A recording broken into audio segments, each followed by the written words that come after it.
Abramos as nossas Bíblias, meus irmãos e irmãs, na segunda epístola de Paulo a Timóteo, em seu capítulo de número 3, versos 13 a 14.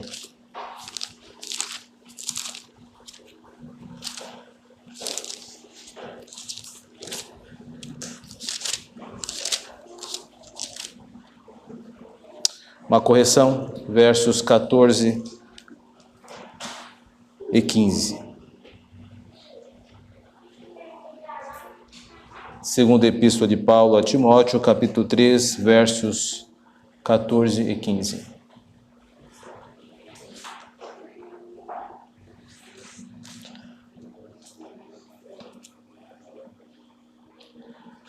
Tu, porém, permanece naquilo que aprendeste e de que foste inteirado, sabendo de quem o aprendeste, e que, desde a infância, sabes as sagradas letras, que podem tornar-te sábio para a salvação pela fé em Cristo Jesus.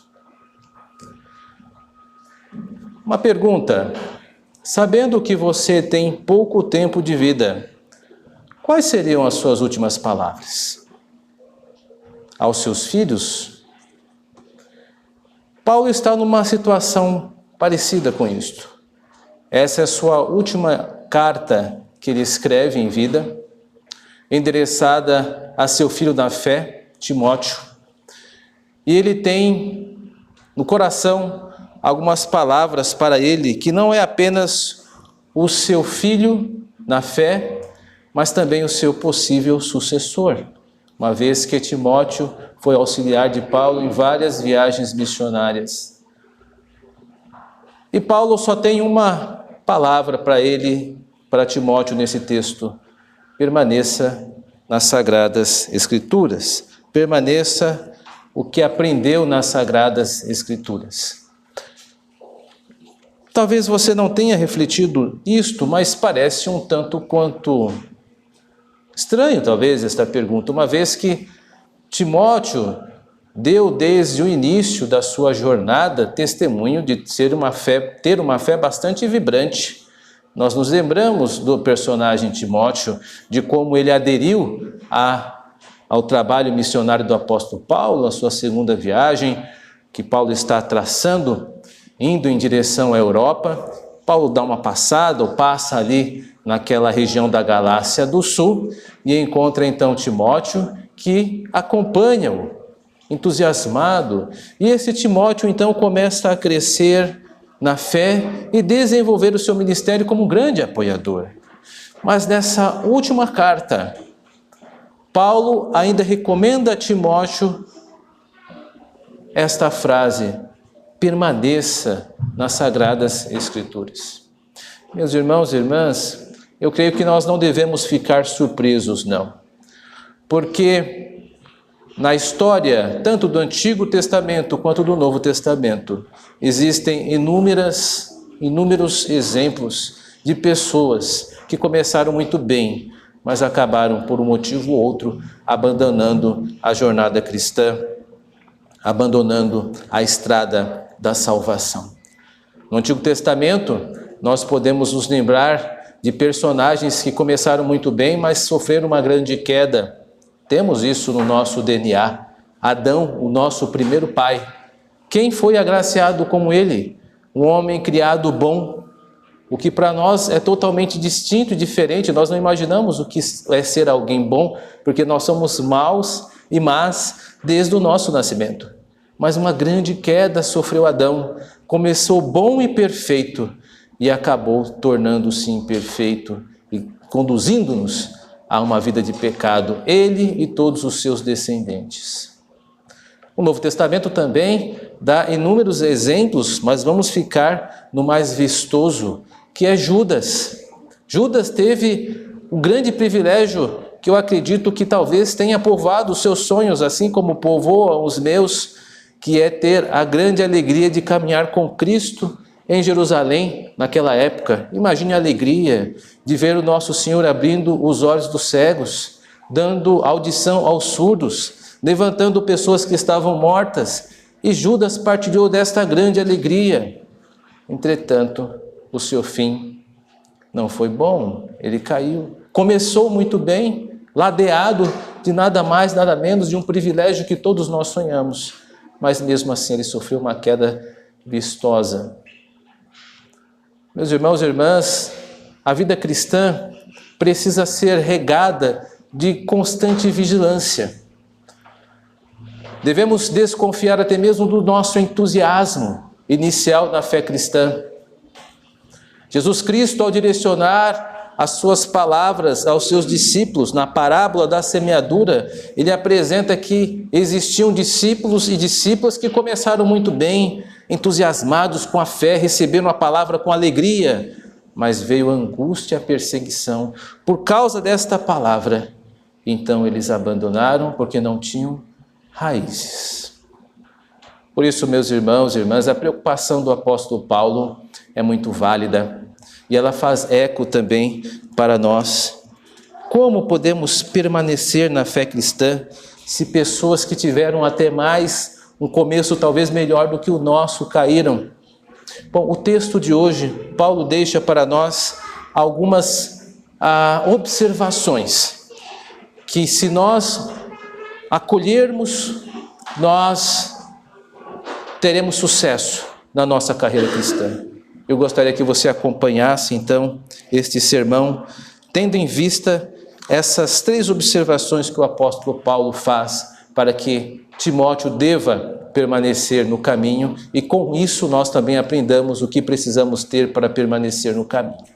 Primeiro, para permanecer no caminho da fé cristã, das sagradas letras, como ele diz nesse texto, nós precisamos lembrar do nosso lugar como discípula e discípulo de Jesus Cristo.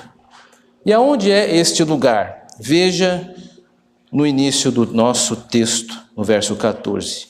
Tu, porém, permanece naquilo que aprendeste e de que foste inteirado. Primeiro, para entendermos a profundidade disso, é necessário que saibamos o que está acontecendo nesse texto, neste momento. O apóstolo Paulo estava acabando de tratar, no contexto anterior, de falsos mestres que estavam corrompendo as pessoas com doutrinas estranhas ao cristianismo, dizendo que a ressurreição já havia acontecido e que havia um grande engano por parte daqueles cristãos. E esses homens, eles, além de estarem enganados, eles também enganaram a muito. Mas Paulo diz a Timóteo: Timóteo, você não se deixe enganar por estas pessoas. Você deve manter-se dentro das fronteiras daquilo que você aprendeu e que foi ensinado, ou inteirado em nossa tradução, mas também outras ensinado. A ideia aqui é que Timóteo precisava, para permanecer no caminho, estar atento no seu lugar, que está entre aquilo que ele pode aprender e aquilo que é ensinado. Onde é o local do discípulo? É nesta tensão, dentre destes 2 pontos. Nós estamos um tanto quanto que num barco margeado por esses 2 polos.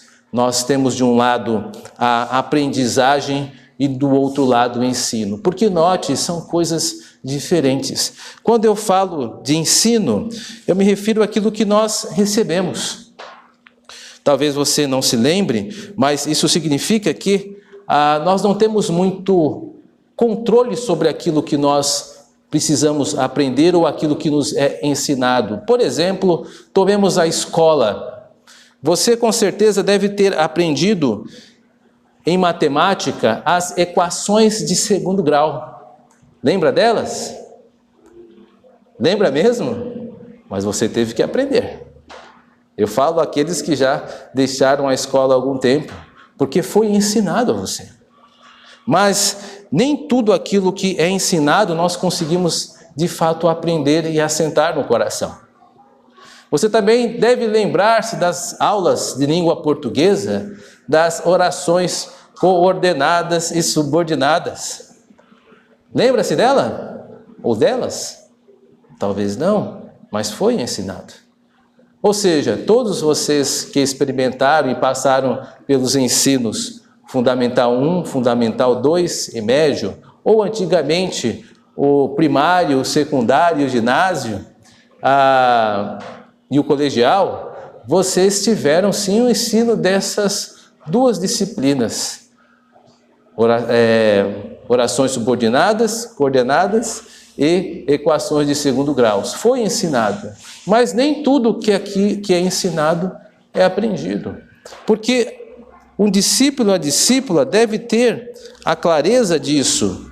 Nem tudo nós conseguimos aprender, ainda que seja ensinado e ainda que seja bom. Não há nenhum problema com as equações do segundo grau, são ótimas. Mas, por algum motivo, nós não aprendemos, ou não é algo que nós saibamos fazer de pronto, de cabeça. Assim também com as orações subordinadas. Precisamos estar atentos que o ensino não deixa de ser bom simplesmente pelo fato de eu não ter aprendido. Lembro-me quando cheguei aqui em nossa igreja, nas quartas-feiras, os irmãos vão lembrar, isso já faz alguns anos, nós tivemos os estudos dos 33 artigos da Confissão de Fé de Westminster, um projeto intitulado Resgate da Identidade Presbiteriana. Os 33 artigos foram ensinados. Mas você mentalmente responda, conseguiu aprender todos? Mas eles não deixam de ser bons, embora não tenham sido ensinados. Algo quando é ensinado, não significa que nós vamos aprender de imediato, de uma forma completa. Isso não acontece. Agora, é errado isso? Não é errado.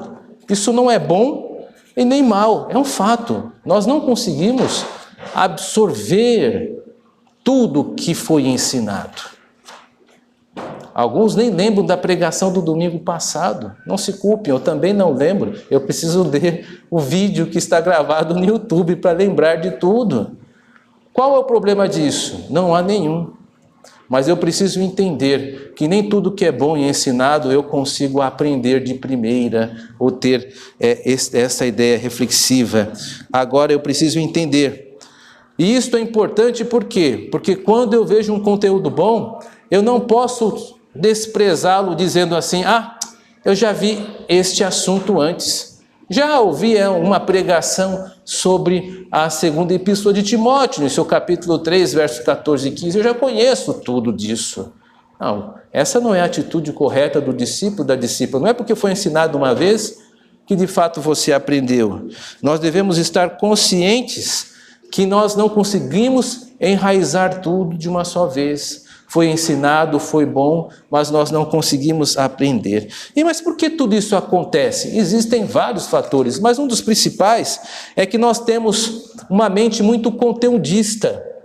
Nós acreditamos que o conteúdo faz toda a diferença e não simplesmente a manipulação dele. Nós fomos ensinados assim. Eu tenho certeza que eu falo de uma geração que aprendeu a ser alfabetizado, os primeiros letramentos, com a velha frase, Ivo viu a uva. Quem aí não foi? Muitos conhecem essa expressão. E quando foi ensinado este método, Ivo viu a uva, era muito simples. Se você não aprendia o alfabeto, você era um analfabeto. O tempo mudou. Hoje as escolas trabalham com outro tipo de letramento, onde existe um escalonamento. A pessoa que faz um borrão, ele não é analfabeto mais, mas ele é um silábico sem valor, ele está no caminho. Em vez de escrever banana, ele coloca BNN, então ele agora é um silábico com valor, está caminhando, até que ele se torna um silábico que consegue escrever banana. Enfim, o método mudou, ficou mais humanizado, porque a escola começou a entender que ninguém consegue aprender de uma só vez, e nem por isso precisa ser rotulado ou rotulada. Então o ensino, ele é bom, a palavra de Deus que Timóteo estava aprendendo é ótima, mas nem sempre se consegue aprender tudo. É por isso que precisamos estar voltando nesse assunto. Ensine-me mais uma vez sobre os 33 artigos da Confissão de Fé de Westminster. Por quê? Porque eu preciso retomar.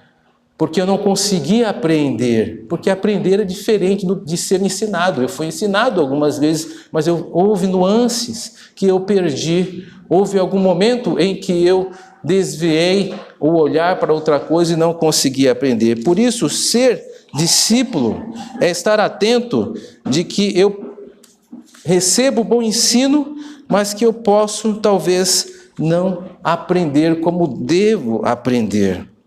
Por isso que o ensino e o aprendizado, eles podem ser comparados a dois remos. De um lado você tem o bom ensino que você recebe. Do outro, a maneira como você aprende este ensino. Se você ficar focado somente no ensino, somente no conteúdo, o que acontece num barco que você só tem um remo? Você começa a andar em círculos e não sai do lugar. O conteúdo é bom, mas eu preciso aprender tudo. Eu tenho a sensação de que eu não aprendi o suficiente.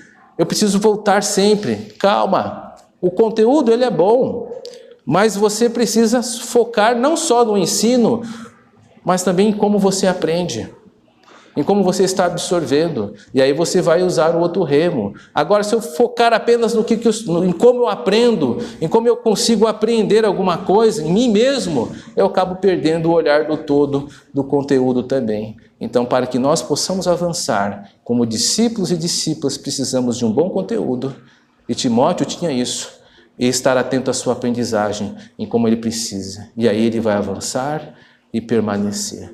É por isso que Paulo diz a Timóteo: Timóteo, fique atento naquilo que você aprendeu, fique atento naquilo que você foi inteirado. São duas coisas diferentes. Precisamos ter clareza em como estamos aprendendo. Estou prestando atenção? Me falta atenção?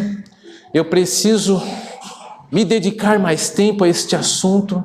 Se eu não vi uma vez, preciso ver 2, 3 vezes este assunto para aprender por este momento. E o conteúdo, este conteúdo, ele é importante. Qual é o grau de conteúdo que eu estou recebendo? É um conteúdo muito denso? Então eu preciso ouvir várias vezes sobre este conteúdo. Eu preciso entender como eu aprendo e a natureza do conteúdo que eu tenho. E aí então nós vamos avançar. E avançaremos. E permaneceremos na fé cristã. Por isso que Paulo, ele diz para Timóteo: observe a primeira coisa. Você deve estar situado entre aquilo que você é ensinado e como você aprende. Unindo os dois, você conseguirá avançar e permanecer na fé cristã. Segundo, meus irmãos, para permanecer, o ensino e a aprendizagem são importantes, são os nossos dois remos, mas existe algo mais. O conteúdo ele não cai do céu literalmente como chuva e como orvalho, ele é trago por pessoas. Veja o texto como continua: sabendo de quem o aprendeste, que desde a infância sabes as sagradas letras. O que Paulo está fazendo aqui? Ele está chamando a atenção para as pessoas que são seus mestres, que em um determinado momento ensinaram a ele. Você sabe as sagradas letras, sabe de quem o aprendestes e que desde a infância sabe as sagradas escrituras. Paulo está citando algumas pessoas. E a primeira pessoa que tem em mente aqui é ele mesmo. Você sabe de quem aprendeu. Timóteo, ele é discípulo de Paulo há mais de décadas. Paulo está aqui por volta do ano de 64 depois de Cristo. Segunda viagem missionária, provavelmente pelo ano de 44. Então nós temos pelo menos 2 décadas que Timóteo acompanha o apóstolo Paulo. Timóteo conhece Paulo, foi seu aluno. Paulo sabe, quando diz a Timóteo: você sabe de quem você aprendeu de mim, caminhando comigo, ouvindo as minhas exposições, participando das viagens missionárias. Eu deleguei tarefas, pedi para você cuidar da igreja de Éfeso, falei para você colocar presbíteros em algumas igrejas, eu te dei autoridade para isso. Você sabe de quem aprendesse. Paulo está falando dele. Lembre-se que eu fui seu mestre. Mas não só apenas ele. Ele também cita que desde a infância ele sabe as Sagradas Escrituras. Ele está falando aqui, ou fazendo aqui, uma alusão à sua mãe e à sua avó. A sua mãe Eunice e a sua avó Lóide. Isso está no capítulo 1, verso 20, dessa mesma nossa epístola. Essa família crente, segundo Lucas, porque também Lucas cita, foi cuidadosa em endereçar Timóteo para a fé cristã, ainda que o pai de Timóteo não fosse um convertido. Paulo, então, ele se associa, por meio desse texto, com o ensino de Lóide e de Eunice. E eu acho isso maravilhoso, porque ninguém nega que existe uma grande diferença desses dois tipos de magistério, desses dois tipos de maneira de ensinar. Perceba que Eunice e Lóide, por mais informadas que poderiam ser, elas estavam numa sociedade patriarcal, elas não tinham liderança no meio onde viviam, elas não poderiam exceder muito em conhecimento, tinham suas limitações. Tanto é que, de acordo com a história, nós sabemos que Timóteo acompanha para desenvolver-se mais, ele acompanha o apóstolo Paulo, caminha com ele, porque ele não conseguia mais encontrar o estudo que ele tanto desejava apenas com a sua família. Ele teve que galgar outros passos. Mas, embora o ensino dessas duas irmãs tivessem os seus limites, houve uma associação do apóstolo Paulo com elas. Paulo não desprezou o ensinamento que Timóteo recebeu. Timóteo, você foi ensinado na infância por essas duas irmãs, assim como foi ensinado por mim também. Embora essas duas mulheres fossem diferentes e com certeza inferiores ao apóstolo Paulo, se o apóstolo Pedro sentia-se, como que eu posso dizer, um pouco limitado a entender as próprias epístolas do apóstolo Paulo, porque ele diz, olha, algumas pessoas usam as epístolas de Paulo para deturpar, porque existem coisas difíceis. O apóstolo Pedro achava as epístolas de Paulo difíceis, nós não estamos em mal companhia se também achamos esse texto difícil. Mas o caso é que Paulo era um grande mestre, sem comparação com ninguém. Entretanto, ele não vê com desprezo a contribuição de Eunice e Lóide. Elas também foram importantes para a formação de quem é o nosso irmão Timóteo. Houve fé sincera. Ou seja, Paulo viu um papel do ensino destas duas irmãs, que complementaram o ensino que ele também forneceu. Deus operou em ambos. Foram mestres de Timóteo e conduziram ele para ele ser quem ele era, uma pessoa operosa no reino dos céus. Meus irmãos, isto é maravilhoso, esta compreensão. Os dons de ensino são diferentes. Nós encontraremos na nossa caminhada vários tipos de mestres, vários tipos de pessoas que irão nos ensinar de alguma maneira. A providência endereçará para nós em determinadas fases da nossa vida. Alguns mestres que você teve, ou que tem, eles podem parecer mais simples, talvez como Lóide e como Eunice, mas a providência separou eles para que eles tenham papel na sua formação. E não podem ser desprezados se agora você consegue um ensino um pouco maior ou que tem mais profundidade. Porque estas pessoas mais simples e estas pessoas que ensinam com profundidade, ambas pertencem ao mesmo Senhor e ambas são importantes para que você hoje estivesse aqui podendo ouvir esse sermão. Contribuíram para que você chegasse até aqui. Então essas pessoas que podem parecer mais simples, elas tiveram um uso da parte do Senhor para a tua edificação. Pense nisso um pouco como a mastigação. Nós temos vários tipos de dentes na boca. Nós, por exemplo, temos o dente inciso, que é um dente mais pontudo, que ele aprofunda no alimento. E nós temos os molares atrás, escondidos, que fazem parte da mastigação, mas são mais abrangentes. O papel deles não é aprofundar. Assim como Deus coloca mestres nas nossas vidas, alguns são mais abrangentes, eles são mais gerais, não conseguem aprofundar muito. mas têm um papel importante, conseguem comunicar piedade, seriedade, esforçam-se nas suas tarefas. Mas tem pessoas que Deus dotou de mais profundidade. Estas pessoas ensinam com bastante profundidade. Quem é melhor ou quem é pior? Não é correto comparação. Cada uma destas pessoas tem uma participação no reino de Deus e elas devem ser acolhidas como os instrumentos do Senhor, não em comparar. Qual que é o dente melhor, inciso ou molar? Imagine uma boca só de inciso, seria terrível. Uma boca só de molares, terrível também. Cada um tem o seu lugar e o seu trabalho nas nossas vidas, conforme o Senhor dá a estas pessoas. Lembremos do que o apóstolo Paulo ensinou acerca desse mesmo assunto na Epístola aos Coríntios, dizendo o seguinte: eu plantei, Apolo regou, mas o crescimento quem deu foi Deus. Porque nem quem planta é alguma coisa e nem quem rega, mas Deus que dá o crescimento. Você teve bons professores, graças a Deus por isso. Lembre deles com carinho, honre estas pessoas, porque foram importantes na sua vida. E se você tem uma oportunidade de aprofundar, louve a Deus também por isso. Estas pessoas pertencem ao Senhor e elas estão sendo instrumentos de Deus na sua vida. Portanto, precisamos ter esta compreensão. E mesmo em igreja, não desprezar um ou outro que o Senhor colocou para nos ensinar, só porque no nosso julgamento pode parecer que esta pessoa não tem profundidade suficiente. Se Deus o colocou, esta pessoa, para lhe ensinar, você deve dar a esta pessoa honra e louvar pela vida dela.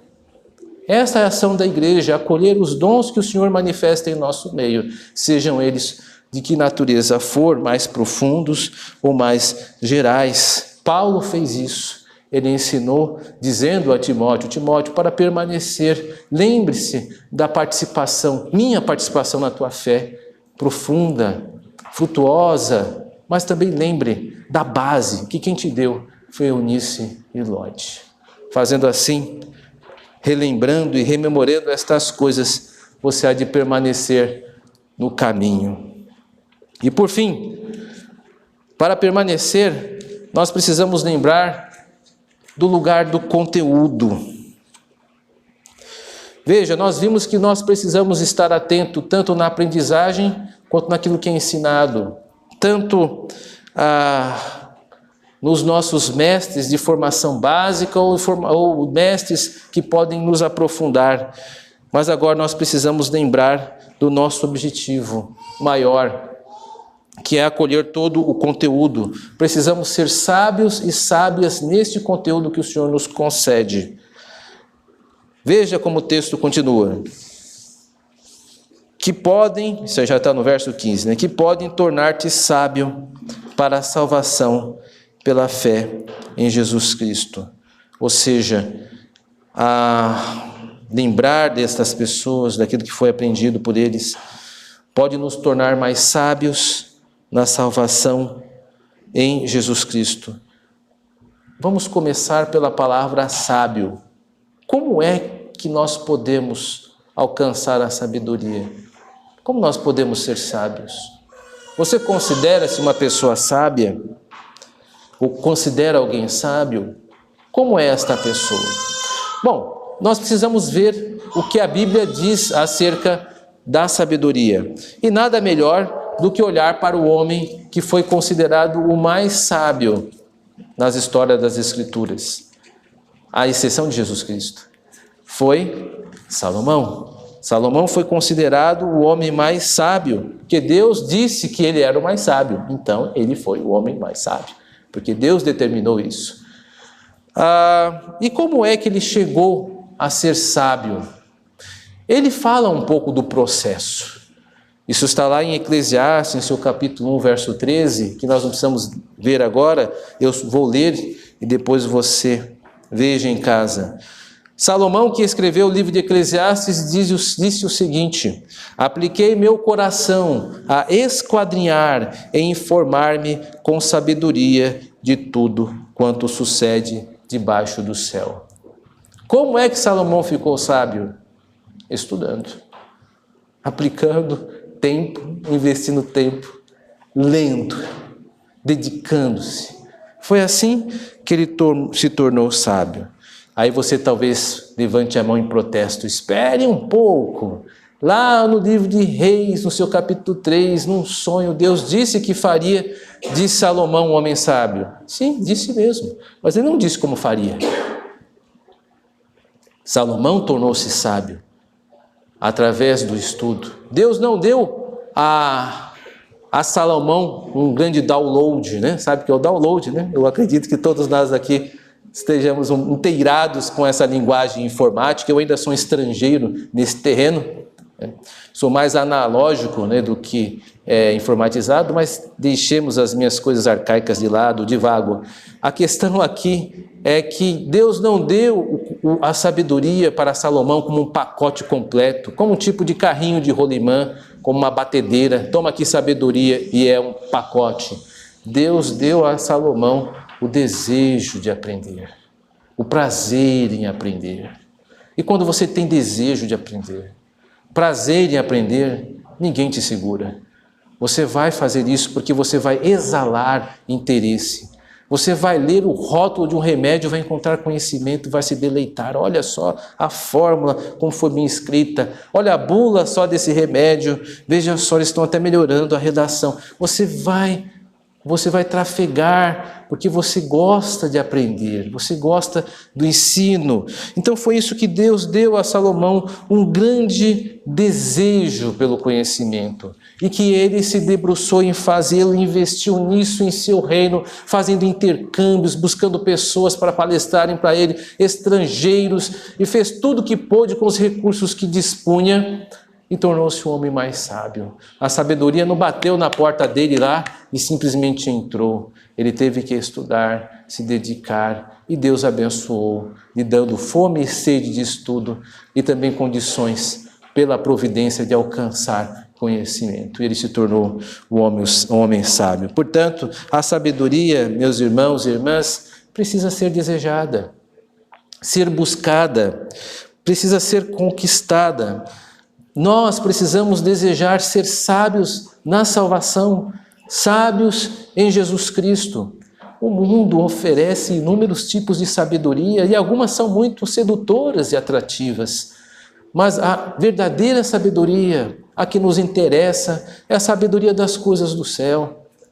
Nós estamos de uma época onde estamos discutindo política, a exaustão, estamos chegando próximo às eleições e há realmente muitas pessoas com bastante formação nessa área e falam com muita propriedade. É um tipo de sabedoria, mas ela é deste mundo, é temporal. A sabedoria que nós estamos tratando aqui, que é matéria desta pregação, ela é algo que nos compõe da nossa cidadania celestial, é algo que nos alimenta, que nos encoraja, que nos exorta, que nos humilha, mas é a sabedoria do céu, muito distinta daquilo que é dessa terra. Nós precisamos valorizar. A grande questão é que essa sabedoria, por vezes, é dada por nós como uma pérola escondida. Ela está aqui. E nós precisamos nos debruçar e vender tudo o que nós temos para conquistar. É gastar tempo, é vir aqui na igreja, dedicar-se aos trabalhos do Senhor, vir aos estudos bíblicos, vir à escola dominical. Vamos aproveitar todas as chances que o Senhor nos concede para crescermos em sabedoria. Se você não deseja isso, há alguma coisa no seu coração que precisa ser reparada. E hoje é o momento para que possamos refazer esse concerto, reavivar esta chama, porque isso é importante para que nós continuamos no caminho, permanecemos na fé cristã, porque hoje, talvez você não perceba, mas você deu um passo para continuar permanecendo. Gosto de pensar da imagem, que vez por outra acabo usando, de uma folha de seda. Uma folha de seda não é quase nada, a gramatura é fininha, mas você colocou uma ali. No dia seguinte você colocou outra. Depois você coloca mais uma. E daqui a pouco você tem um grande, denso conteúdo e você não percebeu, mas você foi agregando.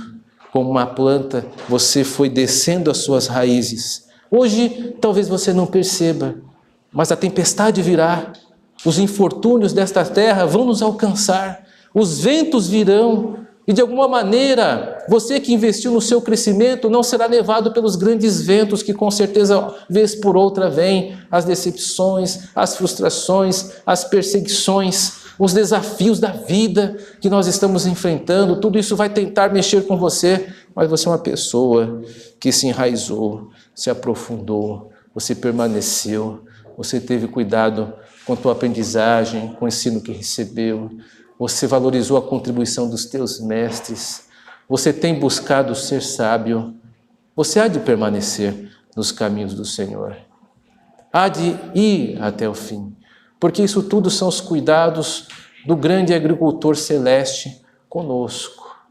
Por vezes o Senhor tem que nos limpar como a videira frutífera, corta de um lado, corta de um outro.